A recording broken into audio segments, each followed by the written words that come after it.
Greetings and welcome to another edition of Trinity Radio. I'm Dr Pritchett, and along with me is Braxton Hunter. And today we are going to talk about a person we are very fond of here at Trinity College of the Bible and Theological Seminary. We're going to talk about our good friend. Go ahead. Steve Gregg. Yeah. I was going to try to make that in sync. Yeah.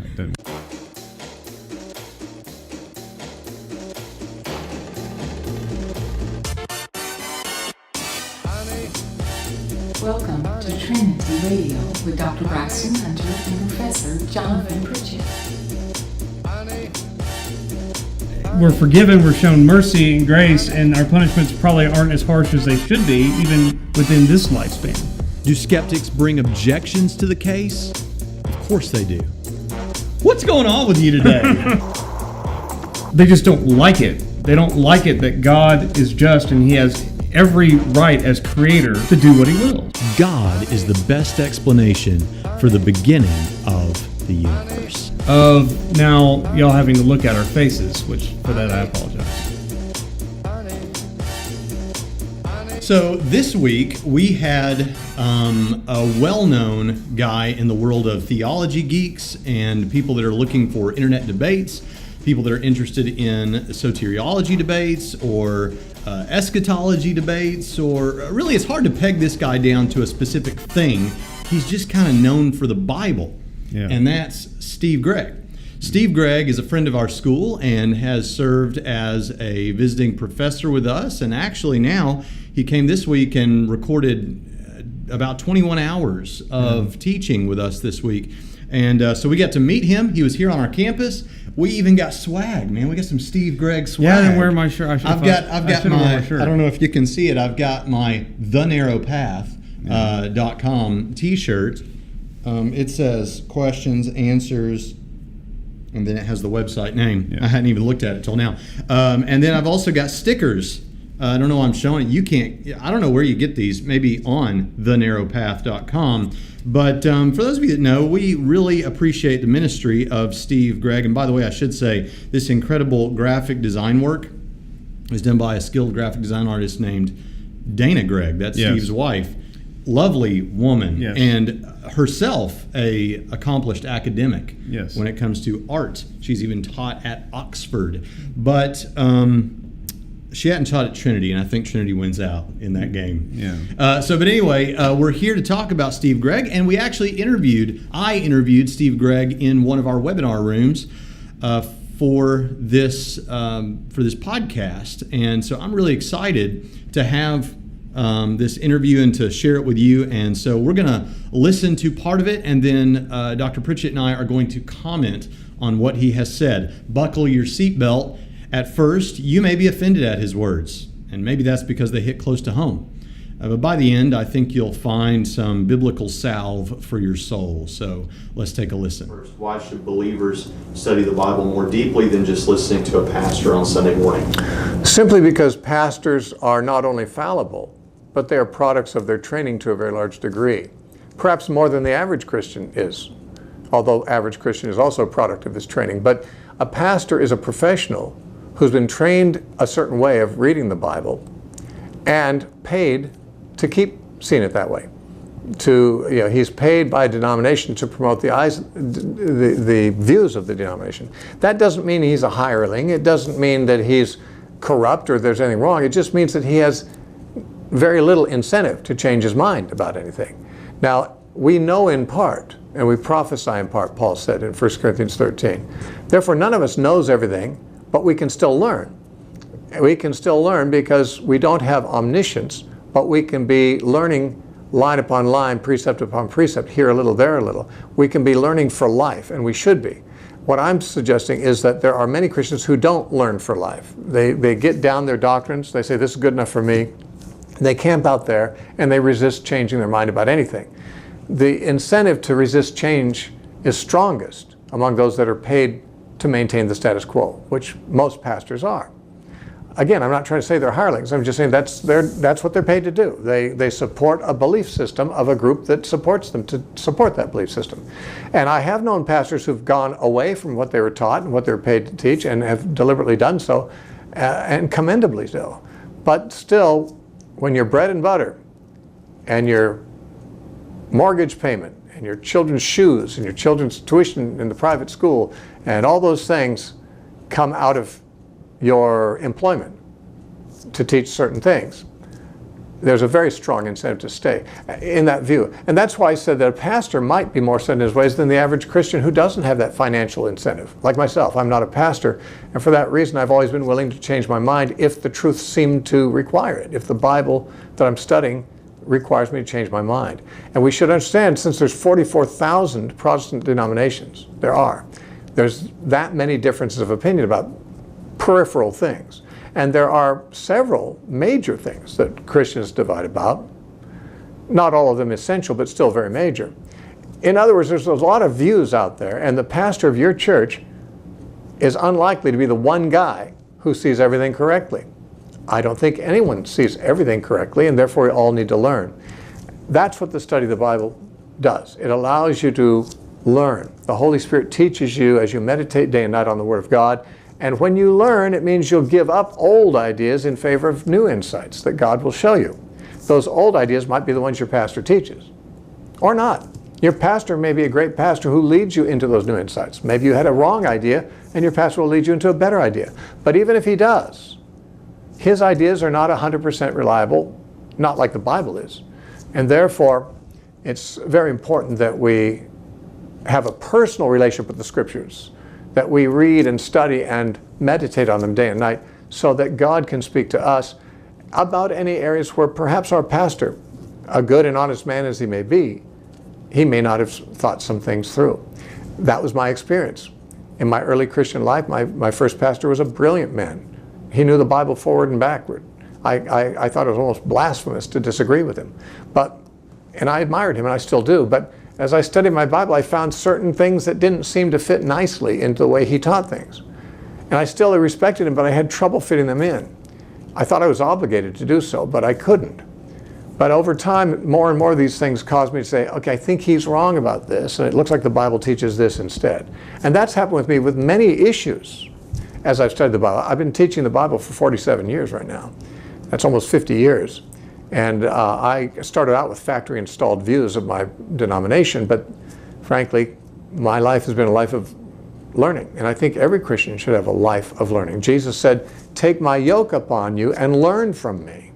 When you take Christ's yoke upon you, you become his servant. A yoke on an ox's neck allows it to be steered. It becomes the servant of the one who holds the reins. Jesus says, "Take my yoke upon you," means let me be your guide. Let me be your ruler. Let you be my servant, and I will teach you. You take my yoke on and I'll teach you.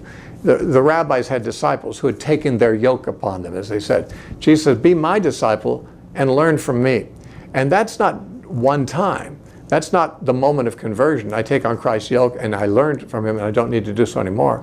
I wear his yoke for the rest of my life. And learning from him becomes my life career, is learning. And I hope eternal career. I hope that in heaven, I hope, and in the new earth, I hope that I will be continuing to learn, because it's a thrill to learn. It's scary though, because to depart from a view that your pastor teaches might not be a departure that your pastor will appreciate on your part.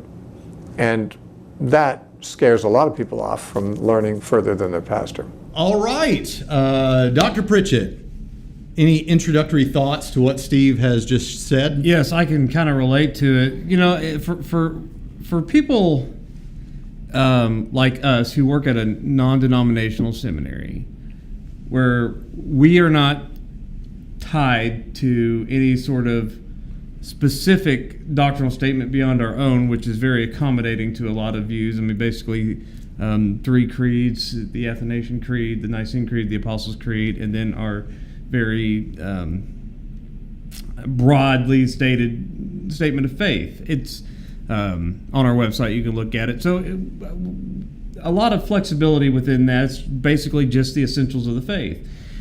Given that, we have the luxury, and I do call it a luxury. It is a luxury. To be open to follow evidence and convictions of our study. And that may lead us to change our minds, whereas pastors, I think he's right, are sometimes more locked into a specific set of beliefs, and even if they change their views, they couldn't. I think people that I know at Southern Baptist seminaries who, even if they wanted to change their views because they became convinced of something, they couldn't because they had to sign the Baptist Faith Message. So they couldn't study the evidence, read people like Craig Keener or Ben Witherington and become like egalitarians, for example. Or they couldn't affirm conditional security even if they became convinced of that belief, because their fortunes, as they say, are tied to that. So it's not, I would say it goes further than just pastors, as what he was talking about. It also includes denominational employees. Sure. It would include professors that have to sign certain doctrinal statements, and lo and behold, you find that all of their scholarship matches. Well, anywhere where you can be employed that is a that has a very extensive statement of faith. So, for example, of a professor, someone in our field, and I use this example a lot, Ken Keithley, Salvation and Sovereignty. It reads like a treatise of somebody who had to sign the Abstract and Principles and wants to have a sort of Molinistic view that fits a three-point Calvinism. Yeah. And so it reads like that. And it's a bit forced, in my opinion, and it's a Molinism that makes little sense to me. And that's not to disrespect Kenneth Keithley. I have to say, I have met Kenneth Keithley, and we were teaching a DMin class at New Orleans at the same time, and he was a wonderful guy. And I will say, in the early days, well, when that book first came out, when I was first exploring Molinism, I found it to be very helpful. Now, I did find some obvious differences between his Molinism and, say, Craig's Molinism. Right, or even Bruce Ware's Molinism. Yeah.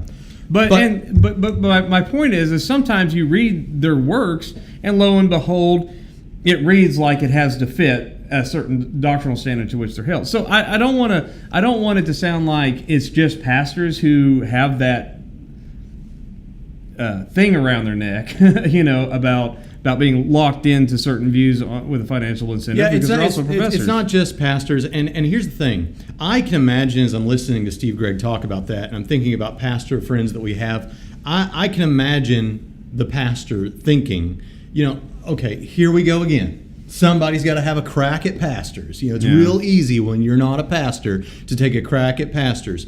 And if that's you, think for a second. You don't think that all pastors are doing it right. Yeah. Maybe you're the pastor that Steve Gregg was talking about when he said, no, there are some guys who are willing to go a different direction.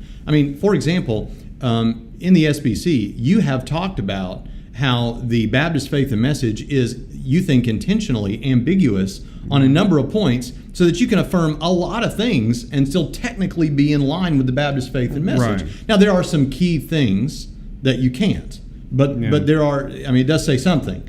But here's the point I want to make. You might be the guy who is willing to change, and in the Southern Baptist Convention, it might be more hospitable than most to go that way. Now, not everybody watching is Southern Baptist, maybe not the majority. Yeah, well, to use a non-Southern Baptist example, in the Assemblies of God, one of the four cardinal doctrines is the evidence of the baptism of the Spirit by speaking in tongues. That actually doesn't sit well anymore with many in the Assembly of God movement. Some of them become non-denominational because they don't want to be that committed to a doctrine that they can't affirm anymore. They've changed their views, so a lot of charismatic non-denominational churches have risen up, or former AOG pastors who have moved away from that particular cardinal doctrine and making it a non-essential for their particular brand of charismatic theology. So there's things like that as well, but there's a cost to that. It's also entirely possible, and I thought of this as I was asking. I was actually in the room. You didn't see me on camera, but I was there. I was thinking of this as he was answering that. In a lot of cases, well, I don't know how many cases, but I know of pastors about whom this is true, where they arrived at the denomination they're in precisely because they arrived at views after changing their views that fit, largely speaking, the mold of that denomination. Right. I will call him a good friend. I don't know if he would accept that, but I've never met him personally. But my good friend Les Prouty was a Southern Baptist who became Presbyterian, PCA, because he had changed his convictions. And I think he was a pastor, but I don't think he's a pastor any longer. I think he does a lot of missions work. But yes, the PCA does missions, by the way. Mm-hmm. But he moved precisely because of that. Similar story to the principal at my children, the private school they go to. They're Presbyterian Church of America. And Jerry Strait was a Southern Baptist, and he moved to Presbyterianism. Two people that I know that did exactly what Paige Patterson suggested they do, Southern Baptists do, even though Paige Patterson got in a lot of trouble for saying what we know two people have actually done. Right. So, it happens. And one of the things that I would say is it doesn't mean that because you have a particular set of denominational beliefs you're locked into, that those are wrong. Those may all be correct, right. But still, I think the key principle is everyone needs to study the Bible for themselves, whether they're pastors or laypersons, so that they can follow the truth and the exegetical evidence wherever it leads, and they need to be open to that. If they don't get into the study for themselves, if they're not good Bereans... Yeah, well, I do want to come back around to the good point that he's making, and when he watches this, he's probably going to think, these guys are trying to backpedal everything I said. We're not. I'm actually going to affirm it here in just a moment. But I do want to give two examples of guys that recently, I think, have changed their views and been willing to change their views on big things from their perspective. Me. One of those is you. One of those, but again, you're not a pastor and you're not in a situation where you're paid to toe the party line. Right. I just was with a pastor not too long ago who is in a Baptist church but embraced conditional immortality, annihilationism, and is not trying to hide it. That is a pretty big move in Baptist church. Paul Cooper, my former debating partner on the Calvinism issue, is no longer a Calvinist. And from his perspective, that's a big deal. But that's still not something permissible. That's not something that's going to make you lose your church, depending on the church. In the his SBC. church wasn't Calvinist, though. Yeah, it's actually made him more in line. So maybe that goes the opposite direction. But the bottom line is he was able to follow. But he was there for years as a Calvinist, so his financial situation. He's been at Marshall for years, so they put up with his Calvinism for years. He didn't change it to right. He changed it because he believed it was no longer true. But here's the thing that I do want to say now.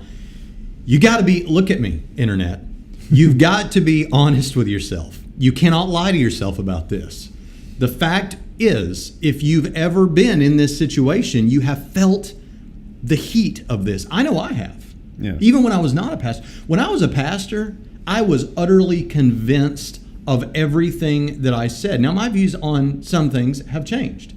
Not big earth-shaking things. Well, speaking of the earth, you went from young Earth. I went from young Earth to old Earth. Now, and I'll tell you, I don't know if I've ever told that story on this show, but I want to tell it. I realized as a youth, I was a youth, in doing evangelism at 26, 27 years old, I became convinced, for reasons that we discuss in another show a long, long time ago that has to do with the historical Adam, that I encourage you to go back and dig around on brackcenter.com and find, because it's one of our best episodes, I think. But the thing, I became convinced of an old Earth creationist perspective. Non-theistic evolution. Not evolution, not progressive creationism, not theistic evolution, not anything like that. Just, I believe that the Bible nowhere intends to teach us the age of the earth, and I think it's older than what young Earth creationists think it is. How old? I don't know. What time of day is it? Do you mean what time is it right now, or what time is it at lunch? I don't know. How old is it? But the thing is, I changed my view. Well, I really did think, this will destroy my reputation, and I will not get invited to go preach at all these churches. And I was trying to build up a number of churches that would regularly have me. And I thought, I'm not going to be able to do this. It's going to ruin my career, is what I thought. Yeah. And even though it shouldn't. So I didn't say anything. At first, what I tried to do was just not talk about it. And then whenever somebody brought it up, I would give these dodgy answers. And you know what happened? The Holy Spirit rightly convicted about this. And I decided, you know what? No. If I think this is true, and someone directly now I don't have to advertise it, and I don't think that's being dodgy. You don't have to get up in the morning and go see who you can offend with your weird views about things, right? But I did decide, if someone directly asks me what I think about this issue, I'm not going to be dodgy. I'm certainly not going to lie. I'm going to tell them. And it happened. I was at the Southern Baptist Convention in Houston, and somebody asked me, and I decided, no, I'm just going to tell them. And so I told them, and I thought, here it is. I'm about to lose my career. My neck is going to explode, or something, bad is going to happen. And nothing happened. Yeah, well, people didn't care. Yeah, well, yeah, but no, but and they shouldn't. That shouldn't be. Right. But I do know a friend of mine who was at a Southern Baptist church. He was a Southern Baptist church pastor in Russellville. Mm-hmm. Okay, and I'll say it. His name is Robin Foster. You probably know him. I've seen his name. Yeah. Us Arkansas folk, we stick together. But oddly enough, that's how we bald. He was kind of pressured out of his church for being a young Earth creationist at a Southern Baptist church in Russellville. Really? Yes, he went up the in road Arkansas. In Arkansas, I didn't know there were old Earth creationists. Russellville is a college town. There's I think it's I can't think of the name of the. There's a college in Russellville, but the name escapes me right now. We don't care. Yeah, I don't care. But anyway, it's a college town, so that might have something to do with it. Sorry, Russellville folks. You're saying there was an academic influence on the town where it wasn't cool to be a young Earth creationist. Right, and he was, and so I think that is equally as awful as somebody making a big deal if it was the other way around. Yes, absolutely. So that kind of thing happens both ways. But you have felt the point is, I know I won't tell you who, because it's not my place to tell. Yeah. But I know of several guys right now who hold views that they will not officially say that they hold, because they know that if they do say something about it, if they do let their view out, it will impact them financially. They either will have their church will be upset and they may lose their job, or they will not get invited to go speak at certain places. And then you have this whole other problem of we know of a certain cat who no longer gets invited to a lot of Southern Baptist churches, not because of his view, but because of another scholar misrepresenting his view to those churches, calling those churches and misrepresenting his view. Oh, yeah. So, I mean, there is financial stuff. Come on, we don't do that. It's Mike Licona. Mike Licona, yeah. And he was treated very poorly by certain people. And it wasn't just the person that immediately springs to mind. Yeah, it was a group. Norman Geisler. It was more than just Norman Geisler. See, I don't like this not naming names thing. It's public business. Own your business. If you did that. So Arkansas Tech University. I googled it because I was I could feel my Arkansas street cred dropping because I couldn't remember the name of that. So I googled it. It's Arkansas Tech. But anyway. So this kind of thing happens. There are evangelical witch hunts. Oddly enough, I mean, we hear more about it because we have a lot of connections to the Southern Baptist Convention, that we hear about these things because we have a lot of pastor friends in it. But how does this square with a previous episode we did, where we said you ought to appreciate professional theologians who have put a lot into, made it their life's work to study, say, biblical studies or New Testament theology or whatever, and you ought to appreciate what they say, but at the same time, you ought to study on your own and realize that even for me, for sure, even Dr. Pritchett is if Steve Gregg's right, none of us are 100% right on all our theology, on everything. And if we are, that'll be really impressive. And if there is anybody like that, I wouldn't be surprised if it was Dr. Pritchett. But the thing about it is, even with him, we want our students to write papers and write argumentative papers, and because we want them to engage with us, because we might be wrong. Right. And in fact, Pritchett does the same thing I do. The only difference between his teaching style and mine, other than snarkiness, is that he will tell you his views up front on everything, and then he will teach you all the views. Yeah. With me, I teach you all the views because I don't want to poison the well. I teach you all the views, and then I tell you what my view is. Yeah. Either way, I think has its pros and cons. But the bottom line is, the reason we do that is because we might be wrong. And one thing that Steve Gregg said a long time ago. But I admit that as well. Yeah. And the fact that I've changed my mind means I glad wasn't to hear right. it. I thought I was right before I changed my mind, and now I think I'm right now that I have changed my mind. So when was I right? Right. So I tell them that. But one of the interesting things about my courses is I always make a mess for Leighton Flowers, because I'm not the systematic theologian around here. I don't have to. I just go through books of the Bible, and I don't have to make it make sense, with whatever Right. else. Right. So I just make a big exegetic. I just give them the exegesis, and then I make a big theological mess, because I'll say, look, these people who affirm eternal security say this about this passage. These people who don't, take it at face value. Yeah. Which I had to start doing. But no. One of the things that, back to Steve Gregg, and it's fine. He's the counter to what we were saying about, you don't know what we know kind of thing, or our snooty episode. He's the counter to that. He's made a career out of teaching laypersons the Bible at a level of scholarship you don't find in many seminaries. Yeah, and he himself. And he would say it about himself, to test what he's saying, to check out what he's saying. But here's the thing that he said several years ago that I thought was really great. He was doing a lecture, this is on YouTube before I ever really met him, I think. And he was talking about the 4 views of Revelation, futurist, historicist, preterist, idealist. He was going through all these, and he says, here's the problem. There are some people, and this could even happen with a guy who has no denominational and no organizational connections. Yeah. They have built a career out of one view, for example, of Revelation. They've written books, all they've ever written about, all they've ever talked about. And for 40 years, everybody knows them as being, this is their thing, kind of like a John Hagee type thing if he didn't have a church. This is my view. I've defended this. Okay, but here's the thing. Number one, it's very difficult once you have built a career on one view of Revelation, for example, to then admit that you were wrong about that. That's why our hat's kind of got to be offed a little bit to a guy like Anthony Flew, who taught atheism for decades, and then in the twilight of his life came out and said, whoops, I guess I was wrong about that. And that's a good thing to say. But then also, here's another thing. If you only ever teach one view of something, and you never teach the other views, and it turns out you were wrong, say about Revelation, which is a very difficult book. I don't care who you are. But the thing is, if you're one of those people that says Revelation is not difficult, you just read it literally, and unless you think there's a literal red space dragon coming, you don't read it 100% literally either.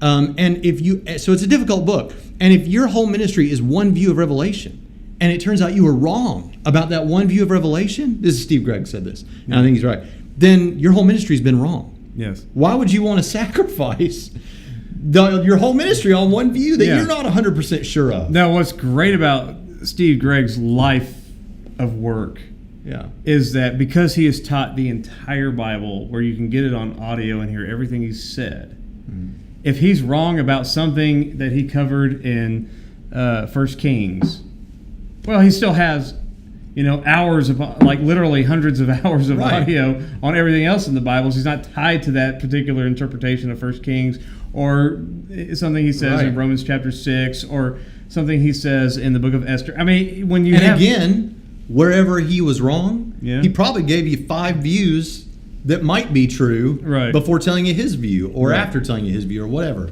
Yeah. So that, But I do like his emphasis on, he's also, Steve Gregg shared with us that he has also found plenty of seminary professors who just don't know the basic contents of the Bible sitting in on that was the inspiration for my grids video. If anybody's ever seen that, you go to my YouTube channel, our YouTube channel, youtube.com/Braxton Hunter, and go to the topical videos and go almost to the beginning of that list. And I think it's like the second video, grids. It was he was the inspiration for that, because I heard him say that. And frankly, this needs to be said, I first started listening to him a lot in preparation for my first debate on Calvinism, because he's got a whole series on that, by the way. It's really good. And in fact, he spends 5, I think, pieces of audio arguing for Calvinism. Yeah. And then he spends the other 5 arguing against Calvinism. But I listened to him, and I heard him make a statement that people go to seminary. Most seminaries do not teach you the Bible verse by verse or anything. Trinity does. What they do is they do a Bible overview, and they focus on certain key passages, those usually being the ones that uphold the grid of the denomination, right? And so I was convicted. And he said, so they get a PhD, but it's not a PhD in Bible, it's a PhD in grids. And I thought, that is me. Yeah. Not completely. I mean, I know the Bible, even then I knew the Bible more than most people, but it was more true of me than I was comfortable with. Right. Me too. And I decided, I don't like this. I got to fix this, man. I got grids at Liberty and got grids at Biola, you know. It convicted me that I need to study a lot more. Now, granted, I got late start in my serious study of Scripture. I got but it really demonstrated to me that I know the Bible, but I don't know the Bible. Right? Not like he knows. And of course, he's... you knew proof text, and you knew systematic theology, and I knew... and philosophy. And I knew paragraph summaries from my New Testament and Old Testament survey books. Right. This is about that. And I've read it, but I've not studied it. Yeah. And I think a lot of seminary professors get that conviction about, I need to know the Bible better than I know it. So... that's and not a here's the knock. thing. So when he said that about seminary professors, I felt like, I'm probably one of those. I need to really, because I don't, so I end up going off the deep end, of course, and I always brag on besting Steve Gregg's overview of Obadiah when he went 20 minutes, I went 2.5 hours, because When you're Steve Gregg, though, all you need is 20 minutes. Right.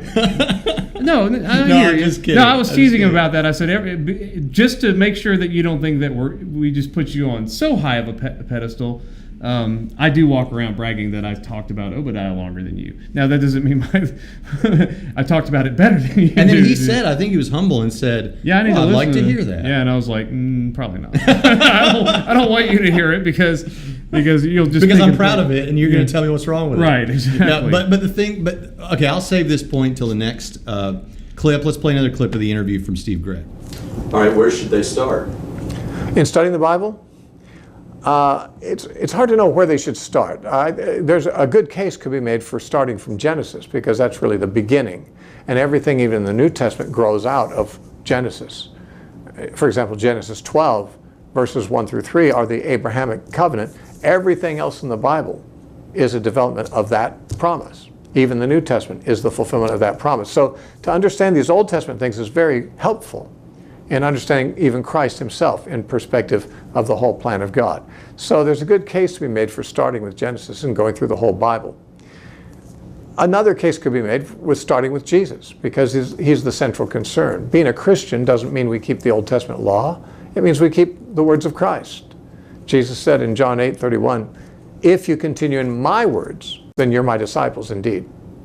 And so continuing in Jesus' words is what's important. And I could make a case for starting with the Gospel of Matthew, studying what Jesus said, what he did, making Christ your obsession, making him your Lord and your teacher. And not only in his teachings, but in his behavior, because we're to be imitators of Christ also.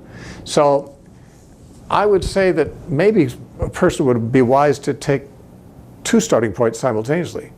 In the New Testament, in Matthew, and in the Old Testament, in Genesis, and just study them both concurrently. On the one hand, the study of the Old Testament will give you a much fuller grasp of what Jesus was about and even what he was alluding to in his teachings. But on the other hand, studying Jesus will give you the enlightened perspective back on the Old Testament that the Jews did not have. Because they pointed to Jesus, but the Jews didn't understand and they missed him. So somehow balancing these two studies at one time would be a very valuable thing to do, and not at all impossible. All right, he said start in Genesis and in Matthew, but I think he meant First Peter, because you're about to do a study through First Peter. You started with Genesis, and I'm not starting with Matthew. I'm starting with First Peter. He did actually mean to say Matthew, and Matthew, I've been through his Matthew. It's free on his website. It's he's got like over 200 pieces of audio on Matthew, and each one's about 25 minutes long. But I listened to every last one of those suckers, and it took forever to get through. But it was a great blessing to get through. But this is great that he said this. We did not tell him this. Yeah. But it's great that he said this, because Yeah, I'm in Genesis right now. You can start there and follow with me. And Pritchett is starting in the New Testament, and you can follow with Pritchett, and you can get both. Yeah, and here's why I didn't start with Matthew. I am a big believer in efficiency. And because I have a lot of work done on 1 Peter, I'd rather just go ahead and put that in and then do Matthew later when I'm in a season here at Trinity where we have more time, which is just not right now. But I have all this work done on that, so that's why I'm starting there. So it's really more just pragmatism, but he's probably right. If you're not familiar with the contents of the Gospels, Jesus. His point was on the clip is Jesus is the centerpiece of the Bible, so you need to get to know Jesus. Matthew or John, I think. A lot of people say John. I wonder why he said Matthew. I wonder if it was just because chronologically in the Bible it's the first to come up. I don't know. Yeah, I'm wondering if does he take Matthew in priority over Mark in priority, or I asked him because that Dr. question. Elliott here at Trinity does. He'll this business about Mark being first and this business about the early church fathers said Matthew, and I'm sticking to it. I upset a pastor recently because he asked me if I affirm Mark in priority, and I said, well, I'm not a manuscript scholar, so I don't think my opinion about that is necessarily any better than yours. But I said that many conservative scholars who I highly respect seem to think you Mark go in with priority. the consensus. I go with Mark in priority. But I think it's probably just because he wants people to be comfortable with their Bible, and Matthew comes first. I shouldn't speak for him because he's not here to answer right now. But what I was going to say about this is this will seem audacious. And I said this to Michael Icona this year, and he seemed he kind of laughed at me, and probably should have laughed at me. But the thing about it is, my goal is to know the Bible better than any living person. And so Steve Gregg will probably die before I do, so that may be possible. But the thing about it is, that seems like a crazy claim. I think that should be everybody's goal, is to know the Bible as well as they can, at least. I want to know the Bible better than every living person. And I know that I'll probably never achieve that goal, but the thing about it is a finite amount of information. Now, it may have infinite or seemingly infinite depths that you can plumb, but the fact is, there's a page count, there's a word count. It's not an infinite amount of text. So, you can actually learn the Bible. You can actually learn, and I don't just mean large chunks of it anyway. Well, I mean, you can. I mean, I guarantee you, I could bust open any chapter and verse in the Bible and tell Steve Gregg, I'm in Ezekiel chapter 2, and here's what it says. What's that talking about? And he could give me a 30-minute dissertation on. I think he has most of the Bible because he's memorized. taught through the whole Bible multiple times. In fact, he's done it so many times. I think I remember him saying one time, if I do it every day, it takes me 9 months to teach through from Genesis to Revelation. It's unbelievable. That's shocking. Just because he doesn't have to put as much study in each new time he teaches it, because he's taught it through since he was 16 years old, starting in cafeteria at lunchtime. But he also will tell you that his study involves consulting the commentaries. I think for his Revelation 4 Views commentary, he said he consulted over 50 commentaries. Yeah. So you have to consult a lot of, but that. And I don't think that's just consulting. I think he read through. Yeah, I do too. But our reference, because I think what he was doing there was he was writing on it, so he wanted to be thorough. Now, I would tell Trinity students that in addition to commentaries, you also need to read journal articles and everything else. But that's a good place to start. I would. My method is a little bit different, and I don't want to go into it now because I want to devote a whole nother episode to talking about approaches to Bible study and getting away from the 1-year reading plans on your YouVision app and tell people how to really study the Bible. So I'm not going to go into it. But one thing you could do to start is find someone like Steve Gregg who does have his own views but presents all the views whenever something tricky comes up. It's a good place to go to his website and just start with that. My wife has done it, and she loves Steve Gregg, and she gets frustrated with Steve Gregg at times in the audio. Yeah, you will disagree with him. But I mean, not so I'm not ever listening to him again. No, because he gives you all the information, but he's just wrong there. My wife will tell me where she disagrees, But she finds herself in agreement more than disagreement. Yeah. But she has found that just listening to a person like that who's not grinding an axe while he teaches the Bible, he just wants you to know the information and then tells you what he thinks. Right. It's a tremendous resource. But it's a tremendous accomplishment on his. It is. On his It is part. enjoyable because he does have little rants he goes off on, and he does have a few axes to grind, and I enjoy them. I find them really enjoyable, even when they're things I'm not exactly where he is on it right now. It's still fun to listen to. Now, because you've mentioned it, let's go ahead and play the last clip. Okay, and how can people access your ministry and start learning the Bible with you? I think the easiest access would be my website, thenarrowpath.com. There are other websites that have a lot of my teachings, but I don't run them. I don't really have control over them. People started them independently, and they post a lot of my videos and my MP3s. Thenarrowpath.com has lectures of mine, verse by verse, through the whole Bible, as well as deep studies on various topics.